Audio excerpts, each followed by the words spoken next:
अकबर के बारे में कहा जाता है कि वो गुणग्राही था। बड़े बड़े विद्वान कलाकार उसने इकट्ठे कर रखे थे, उसके दरबार में भी नवरत्न थे। तो एक पंडित थे, कवि थे, उनका नाम था श्रीपति।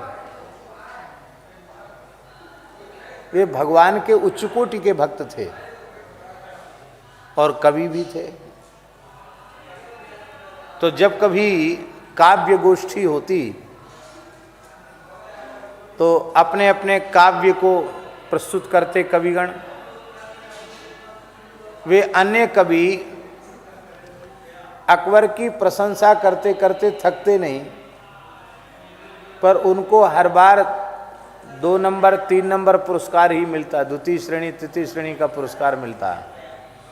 और श्रीपति हमेशा भगवत गुणगान ही करते थे अपने काव्य में, पर उनको प्रथम पुरस्कार मिलता था। तो शेरो शायरी करने वाले, कव्वाल, गज़ल बनाने वाले, वो सब बोले कि हमारे तो हाथ मलते मलते हमारे हाथ ही घिस गए, और ये जब देखो तब प्रथम पुरस्कार, इसको कैसे नज़र से गिरावें अकबर की। तो एक बार की काव्य गोष्ठी में उन कवियों ने मंत्रणा करके समस्या पूर्ति रख दी। समस्या पूर्ति में एक पंक्ति लिख दी जाती, उसी पंक्ति पर सबको पूरा करना पड़ता है। तो समस्या पूर्ति की पंक्ति थी, करो मिली आस अकबर की, करो मिली आस अकबर की। सब मिलकर अकबर की आशा करो, सम्राट है, इसके जिलाए जी रहे हैं। सबने समस्या पूर्ति में अकबर की महिमा गाई, करो इसलिए करो मिला अकबर की। श्रीपति का नंबर आया तो उन्होंने कहा कि आज मैंने कुछ लिखा नहीं है। क्यों नहीं लिखा आपने? बोले हमारा नियम है कि हम भगवान के यश को छोड़कर किसी मनुष्य का यश नहीं गाते हैं, भगवान की प्रशंसा करते हैं। क्यों?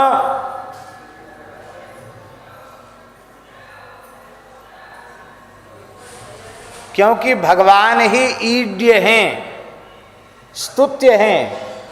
भगवान को छोड़कर स्तुति के योग्य कोई दूसरा नहीं है। या फिर भगवान के अंतःकरण के साथ अपने अंतःकरण का एकाकार कर दिया है जिन्होंने, ऐसे भगवत स्वरूप भक्त प्रशंसा के पात्र हैं। इसके अतिरिक्त सामान्य जीव प्रशंसा के योग्य नहीं है, क्योंकि प्रशंसा प्रायः झूठी होती है। अब प्रशंसक जितने जल्दी नीचे गिरा देते हैं उतने जल्दी कोई दूसरा, शत्रु भी उतना बुरा नहीं करता। शत्रु उतना अनिष्ट नहीं करते जितना अनिष्ट प्रशंसक करते हैं। इसलिए साधकों को प्रशंसकों से बहुत सावधान रहना चाहिए। निकट वाले लोग ही इतना चढ़ा देते हैं, अरे महाराज आप तो बस कहीं ये मन में आ गया कि ये लोग सही कह रहे हैं, बस वहीं से पतन शुरू हो जाए।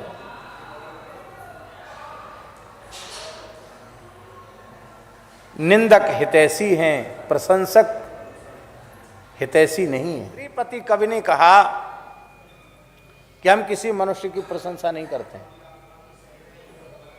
हम भगवान का गुणगान करते हैं। अकबर भी चिढ़ गया, बड़ी सभा में ऐसा कह दिया। बोले नहीं, तुमको समस्या पूर्ति करनी पड़ेगी। तुमने कविता नहीं लिखी है तो लिखो और बोलो। आशु कवि तो थे ही, तुरंत उन्होंने कविता लिखी, समस्या पूर्ति कर दी। और उन्होंने सोचा कि मुझे मरना तो है ही है, और अमर होके तो कोई आया नहीं, शरीर तो नष्ट होगा ही, पर मैं भगवान का गुणगान करके मरूं।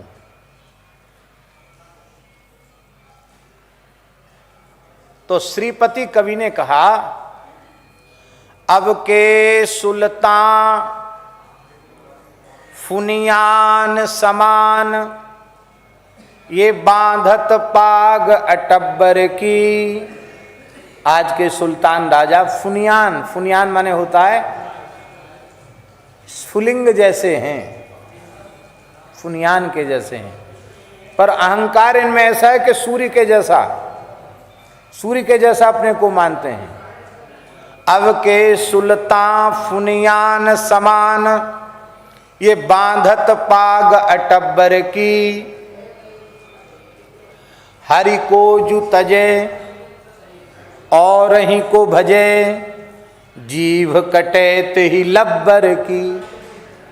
भगवान को त्याग करके दूसरे का गुणगान करे, उस लबार की, उस झूठे की जीभ कट जाए। अरे क्या बोल रहे हो अकबर के दरबार में? बोले हाँ, शरणागत श्रीपति श्रीपति के। मैं तो श्रीपति, राधापति, सीतापति, लक्ष्मीपति का शरणागत हूं। शरणागत श्रीपति श्रीपति के, त्रास नहीं काऊ जब्बर की। जब मैं भगवान के आश्रित हूं तो मुझे किसी से भय नहीं है, क्योंकि अभयम सर्वभूतेभ्यो ददाम्ये तद्व्रतम मम। ये मेरा व्रत है, मेरी प्रतिज्ञा है। एक बार आकर कह दे सकृत एव प्रपन्नाय तवास्मीति च याचते, प्राणी मात्र से अभय कर देता।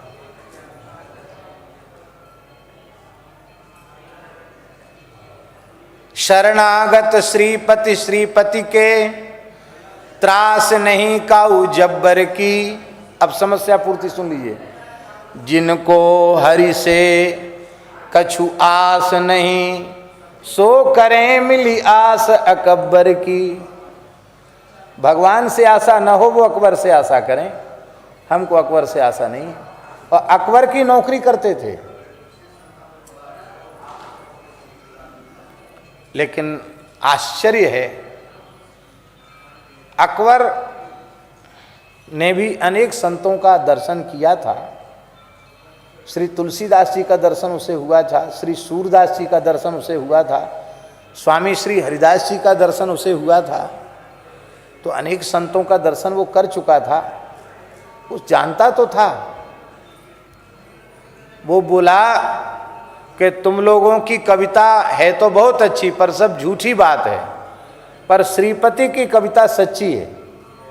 इसलिए आज भी समस्या पूर्ति का प्रथम पुरस्कार श्रीपति को ही मिलेगा। विरोधी जितने थे वो सब नीचा सिर किए रह गए, पर श्रीपति ने अकबर से एक प्रार्थना की। बोले महाराज, अब तक तो प्रथम पुरस्कार आपने अपनी स्वेच्छा से दिया, अब पुरस्कार हमारी इच्छा के अनुरूप हमें मिलना चाहिए। मैं जो मांगू वही मिले। हाँ हाँ मांगो, कहो क्या चाहते हो। तो श्रीपति ने कहा कि हमको सदा सर्वदा के लिए अपनी सेवा से मुक्त करके वृंदावन रहने की अनुमति दे दी जाए, और न आप कभी हमारे पास आवें और न हमें कभी अपने निकट बुलावें। बस इतना आप कृपा करके दो, और हमें कुछ भी नहीं चाहिए। अकबर ठगा सा रह गया। और गुरुजी दिल्ली से पैदल चलकर एक वस्त्र में, जैसे कपड़े थे, घर भी नहीं गए, परिवार से भी पूछा नहीं, इसको कहते वैराग। एक वस्त्र में जैसे थे वैसे पैदल चलकर वृंदावन आ गए, और अंतिम क्षण तक वृंदावन वास किया। यहाँ की रज उन्होंने प्राप्त की।